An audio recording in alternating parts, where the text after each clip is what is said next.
I was 14 at the time, and I just won the title of Teen Miss Colonial Days, which is my hometown beauty pageant. And I was getting interviewed by a local TV reporter. And as she and I were talking, I kind of had a moment of clarity. And I remember thinking to myself, I want to be her. I want to be the person that is holding the microphone, that is sharing the stories and learning the backstories of people and then sharing it with the community. And so from that moment on, I made it my mission. I was going to work in TV. My senior year of college, I secured an internship at the ABC affiliate in Rochester, New York. And within 2 months, I was hired part-time. And then when I graduated college, I was hired full-time. And throughout that time, I learned the ins and outs of reporting and producing, and I was working the assignment desk on the weekends, and I loved every moment of it. I was out there gathering the stories and coming back and putting them together and handing them off to the anchors, and it was really, really awesome. But over time, it sort of took a toll on me because I wasn't able to share the stories that I felt were important to share with the community.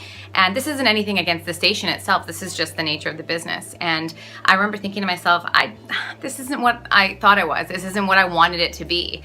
So I made a really difficult decision, and I decided to leave the business. Leaving TV was a really difficult decision because I didn't leave because I didn't love it. In fact, I did love it. I do love it still today. It just became increasingly more frustrating for me. So when I did make a move, I knew that I needed to find something that was very closely related to what I did in TV. So I found public relations. And fast forward 7 years, and I'm still a publicist, and it is the best decision I've made. I love what I do. I truly feel honored every day that I'm able to work with some amazing companies and learn these incredible stories of these entrepreneurs. And I truly am honored, and I feel very thankful that I'm able to do that. But there's a struggle that PR people face today, and I think it's getting progressively more difficult. You only have about 5 seconds to get a reporter interested in your story to want to actually cover it. So how can you possibly tell a multi-layered story that involves generations of family members and one random toothbrush that started it all? The answer is you don't.